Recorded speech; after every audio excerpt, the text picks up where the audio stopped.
Bonjour Nicolas, Bonjour Emma. on va parler de Lucie de Luc Besson avec Scarlett Johansson, on va parler de Magic in the Moonlight de Woody Allen. avec Emma Stone et Colin Premier, Oui, Colin Firth. et nous allons parler également de Sextape. La semaine dernière, il y a un film français qui est sorti qui s'appelle Hasta Mañana de Olivier Vidal et Sébastien Maggiani avec Amir Abdelmoumen. Est-ce que tu te souviens de Amir? Oui, c'est ce petit garçon de La Dame en Rose. Oscar et la Dame en Rose. Oui, aujourd'hui il a 16 ans. Il joue Léo qui est enfermé donc dans un foyer en compagnie de Nino. Et Léo se réfugie en fait dans l'écriture et l'envie de rencontrer son réalisateur fétiche qui est Claude Lelouch. Ouf, c'est un centre qui est ouvert sur le monde et sur le cinéma. Alors je dois quand même dire une petite chose par rapport à ça parce que moi qui ai vu Claude Lelouch à la terrasse du Carlton au Festival de Cannes, personne ne savait qui c'était. Il y avait Nabila qui faisait une émeute et Claude Lelouch qui était là à côté qui se disait qu'est-ce qui se passe, qu'est-ce qui Est-ce se qu'il a passe. toujours une veste de safari? Parce que moi, je me représente Claude Lelouch avec une veste de safari. Ce n'est pas sa veste qui Tu vois, m'a les trucs à marqué. poche comme ça. Assamaniana s'est joué également par Delphine Depardieu et par Jean-Christophe Bouvet, mon plus grand souvenir de baiser de cinéma. Mais par contre, sur cette magnifique arbre généalogique des Depardieu, où est-ce que tu situes Delphine? Ah bah ça quelque part, D'accord. sur une branche.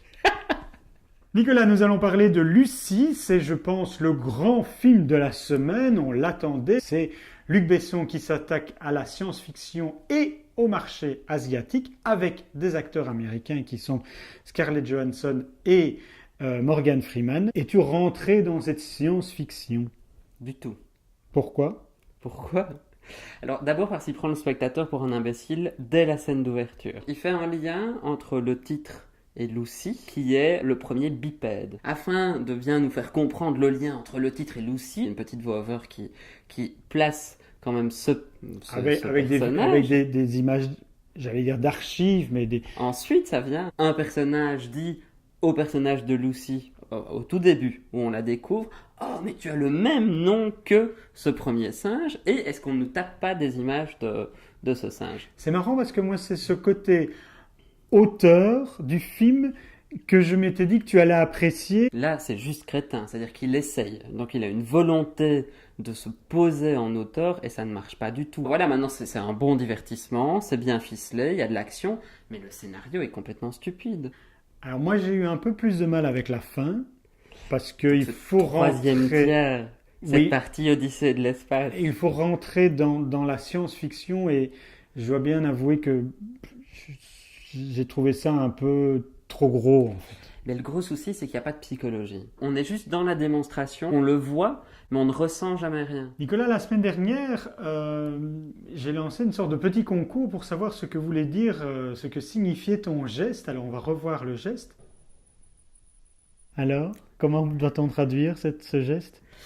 Le pire, c'est que j'imitais vraiment un truc de ces singes, de cette planète de singes. Et donc, sans doute, parce que je trouvais crétin qu'on traduise le geste, ça devait être un non, ne me suis pas, tu vois, ou laisse-moi. Ah, c'est ça. Voilà. Un autre film qui sort cette semaine, c'est Magic in the Moonlight de Woody Allen avec Emma Stone et Colin Firth. Oui. Un film qui se passe dans les années début du siècle dernier. 1920. Mhm. Le jazz, le charleston, tout ça ne t'a pas plu, hein. C'est gentil, trop Oui. gentil, très très gentil. C'est bavard. C'est un peu bavard, mais c'est très bien joué. C'est très écrit au niveau des dialogues. Maintenant, je n'étais pas hilar non plus, mais je trouve qu'il y a un petit côté savoureux.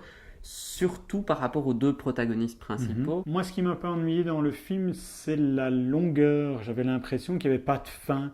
À une fin, c'est ajouté une suite. Ah oui, ah non, ah oui, ah non, ah oui. On est dans une comédie romantique qui en fait devient plutôt une romance sarcastique. Nicolas, nous allons terminer cette émission de cette semaine avec la sextape de Cameron Diaz. Mais au lieu de parler du film, je vous propose de regarder notre sextape. Voilà, j'espère que vous vous êtes rincé les yeux. On va rester là pour cette semaine. N'hésitez pas à liker nos Je vidéos. tente de faire un cœur. Et puis aller au cinéma. Oui, aller au cinéma, c'est une bonne idée. Notre sextape.